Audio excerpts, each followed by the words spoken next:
Assalamualaikum warahmatullahi wabarakatuh. Waalaikumsalam. Good morning, everyone. Welcome, ladies and gentlemen, lecturers and fellow students. My name is Aram. Today, I'll be serving as the moderator for Group 3's presentations. And the topic that will be presented by Group 3 is President of Indonesia's Power Development Plan and Carbon Emission Towards Net Zero 2060, a lab-based case study. And the presenter is Laude Masri Ande Kolewora and Firdaus Iqmal Wicaksono. And the presentation will be take approximately 15 minutes and followed by question and answer session. And without further ado, let's welcome Group 3 to deliver their presentations. And the floor is yours. Okay, first of all, thank you to our moderator for the introduction. We would also like to express our sincere gratitude to Mr. Ahmad Agus Setiawan, our lecturer, as well as to Mr. Prianto and Mr. Shukron for helping us. Our appreciation also goes to our mates which joined the session, both in the classroom and in the Zoom. We are Group 3 consisting of myself, Laude Masri Ande Kolewora, and Firdaus Iqmal Wicaksono, and today we are going to present our project entitled Projection of Indonesia's Power Development Plan and Carbon Emission Towards Net Zero 2016, a lab-based study.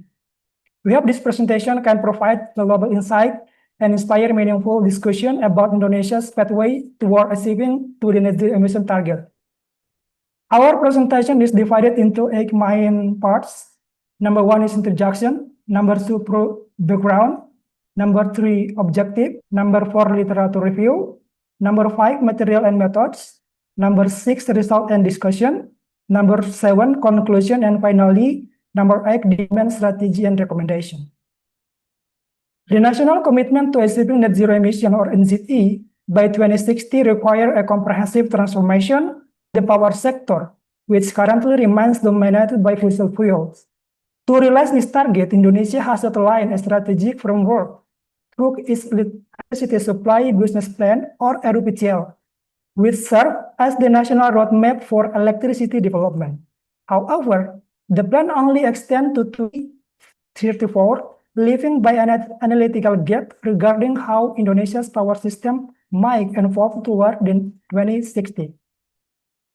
This project employs the low emission energy alternative planning model to simulate Indonesia's electricity sector up 2060, including projected electricity demand growth, technology-specific generation mixes, and associated carbon emission.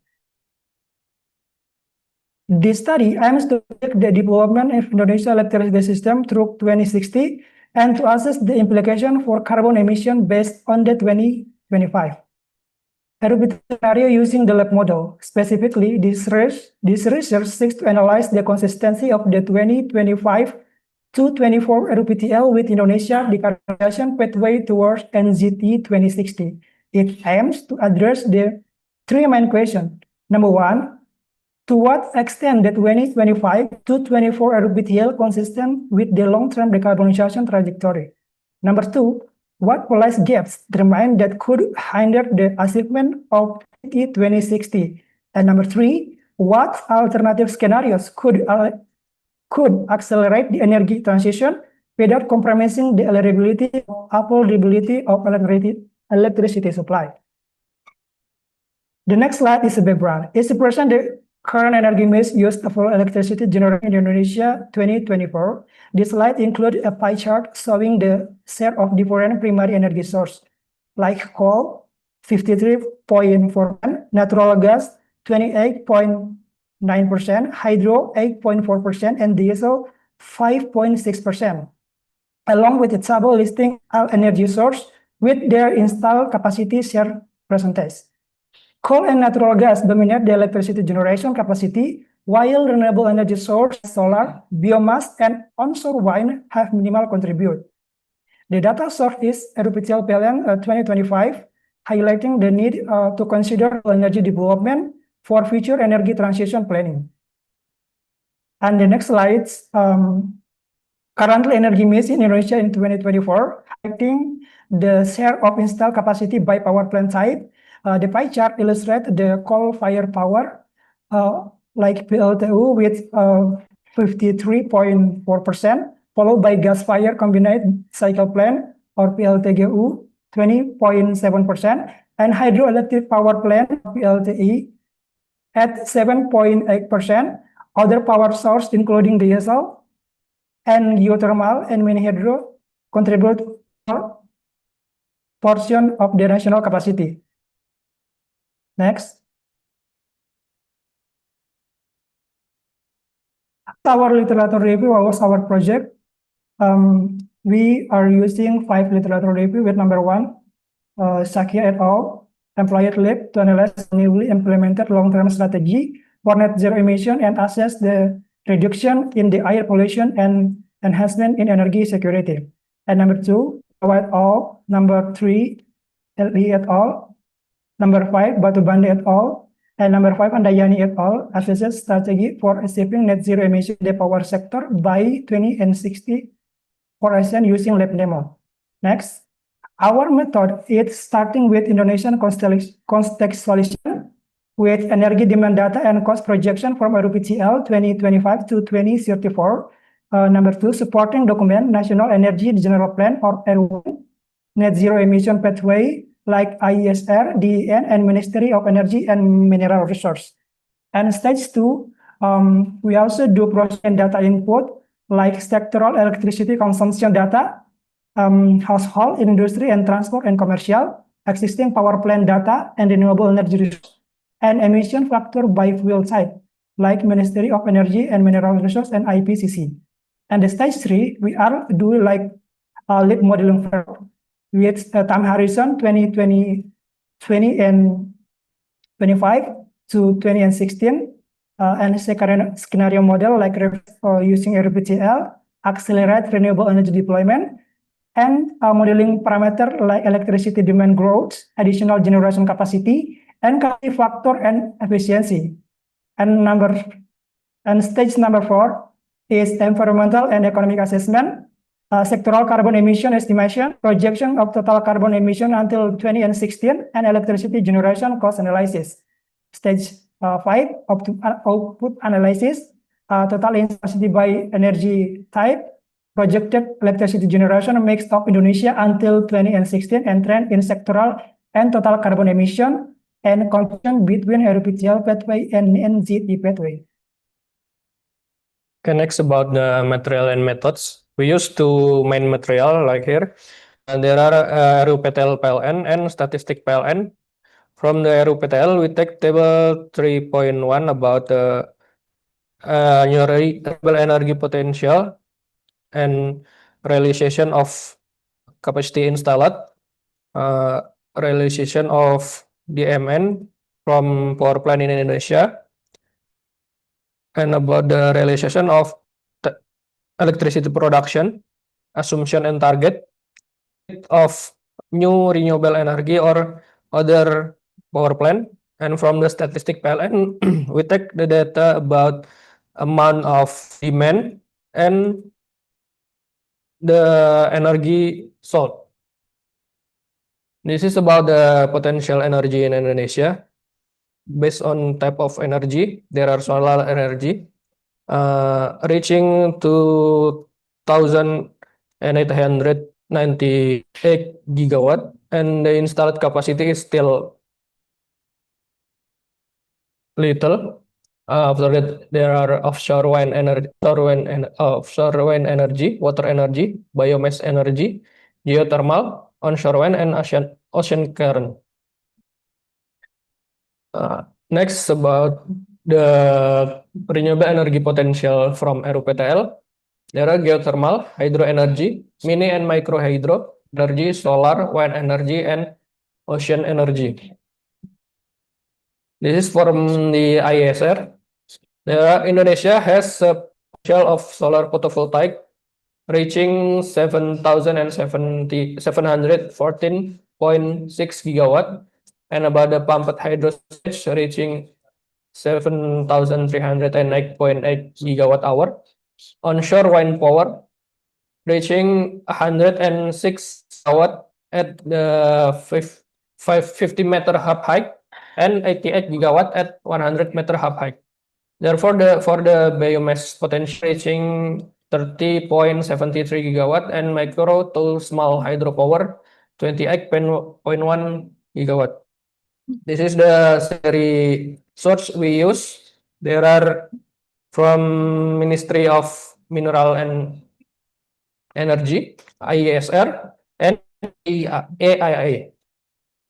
For the result, we get from the LEAP modeling, there are demand forecasting. At the end of the scenario at 2060, the demand reaching 1,200,000 gigawatt hours, and for the end at the end of RUPTL, therefore to 20 and 34, the demand reaching for more than 400,000 gigawatt hour. With the composition from the year 2024, we have household dominating the demand by 42 and 42.9%. And at the end of RUPTL 2034, the domination between household, industry, and commercial slightly same, about 25 until 35%. And at the end of the scenario 20 and 60, the commercial demand rising highly, passing the industry and household demand. Therefore, for capacity addition right here, for the first scenario until 20 and 34, we following the RUPTL planning.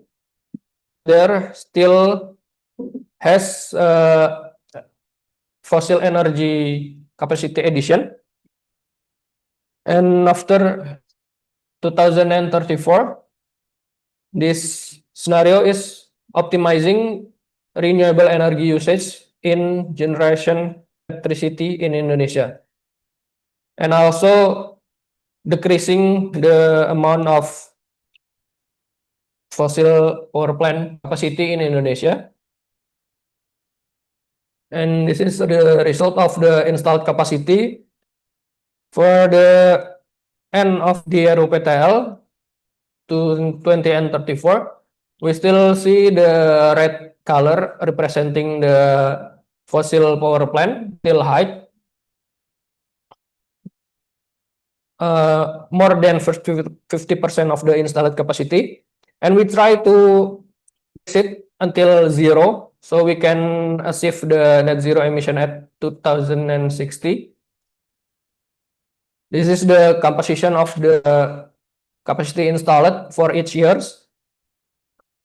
For the end of RUPTL 20 and 34, we can see that the fossil power plant still have more than 60% amount of total capacity installed, and at the end we reduce it to zero, and all of the capacity installed is from the renewable energy power plant.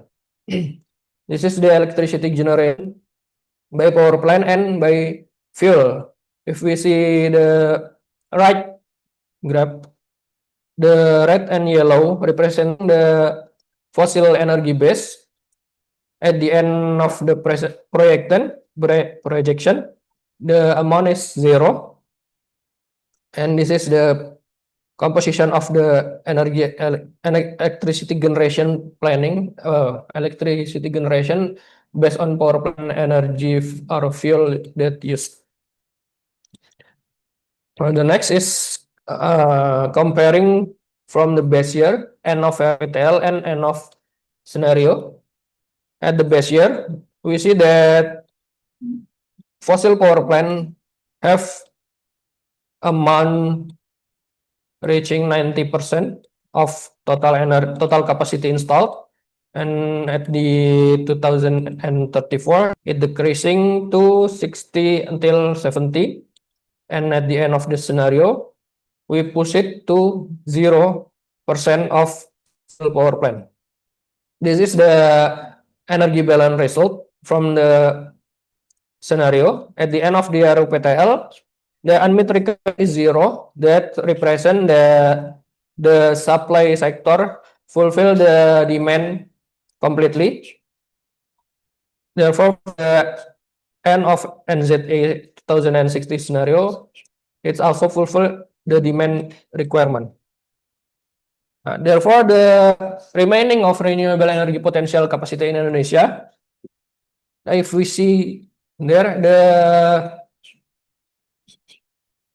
use of renewable energy potential still little. We still have much left from the potential. Like from the solar, we still have 158,000 megawatt. From the onshore wind, we still have 43,000 megawatt. From the hydro, we still have 13,000. And ocean current, we still have 15,000. For the geothermal, we will have 7,000 potential remaining, and biomass still 8,000.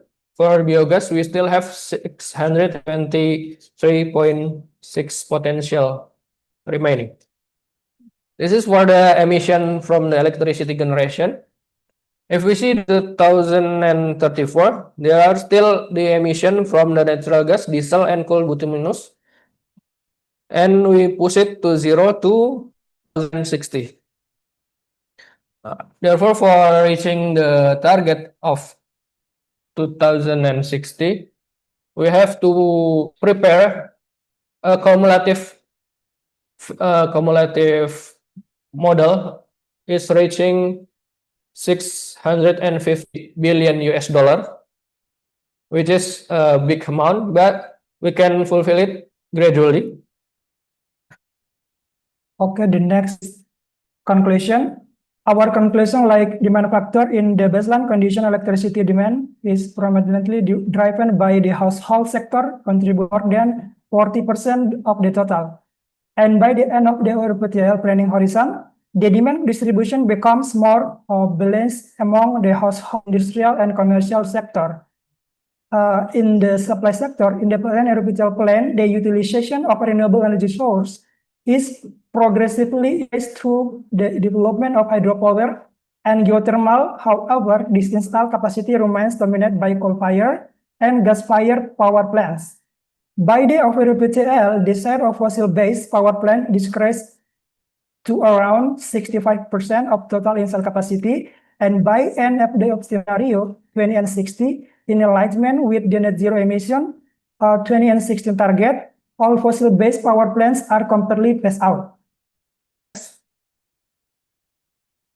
In the energy demand fulfillment, both of the baseline RUPTL plan and optimized RUPTL scenario successfully meet project energy requirement and environmental impacts under the optimized pathway. Greenhouse gas emission associated with electricity generation are entirely eliminated by 2016, achieving a net zero emission condition. In economic impact, to fulfill project energy demand while achieving the net zero emission 2016 target, the total required investment is estimated at approximately 650 billion US dollars. And the last but not least is development strategy and recommendation. Number one, strategy transformation of the demand factor. Encourage demand diversification through balanced growth in the household, industrial, and commercial sector by promoting energy efficiency program and digital demand management system. And number two, accelerating of renewable energy integration in supply sector. Expand the deployment of hydropower, geothermal, solar, and wind as component of the national generation mix.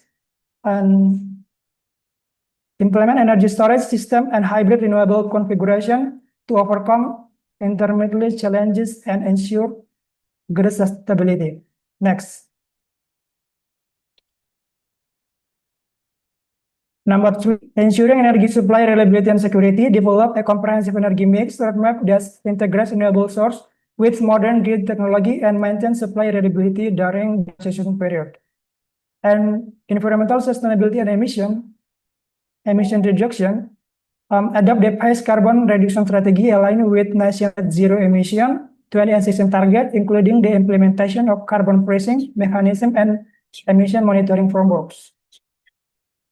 Number 5, economics and investment strategy, develop a long-term investment to mobilize the estimated $650 billion required for the transition, combining domestic funding with international climate change. And number 6, institutional strategy and framework, formulate a national energy transition framework that clearly defines role, timelines, and coordination mechanism among stakeholders. Okay, thank you very much to Bri for the clear and insightful presentations. And we will now proceed to the question and answer session. And for those who would like to ask questions or give a comments, please feel free to raise your hand or go ahead. Go ahead directly your and type in the chat if our online participants. Okay, thank you.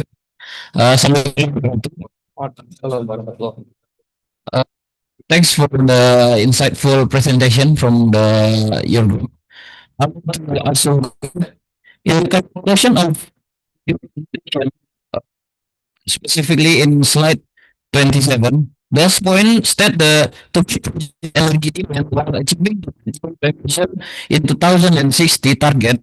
Indonesia requires a total investment approximately around 150 billion US dollar, right? So, what is your view regarding of the investment in the context of Indonesian fiscal and economic capacity? And strategy are considered most effective and realistic achieve the NDE 2060 sustainability. Thank you.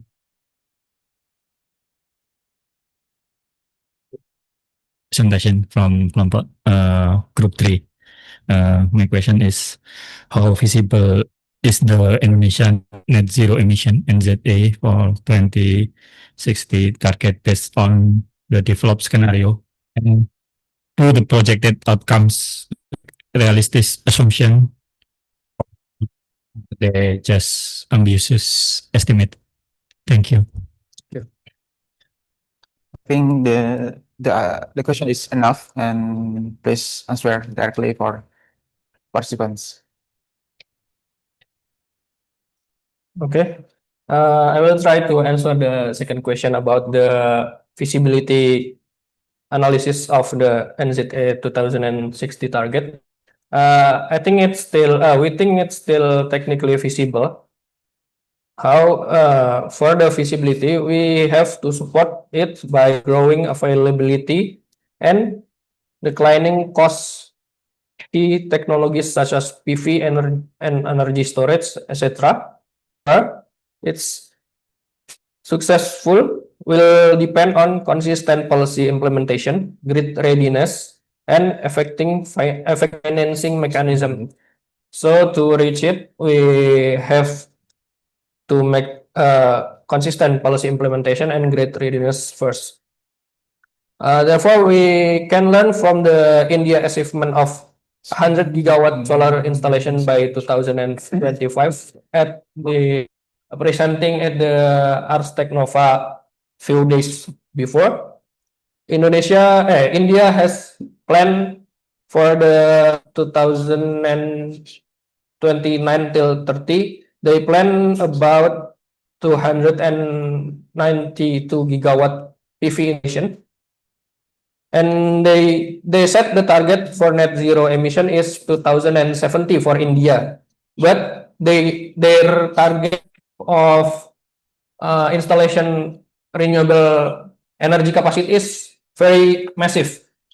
Honestly, at the first time we arranged the scenario, we think it's ambitious, But after we see the India plan, we think, oh, our plan is still very low comparing there. Okay. Okay, next, I want to answer the question number 1.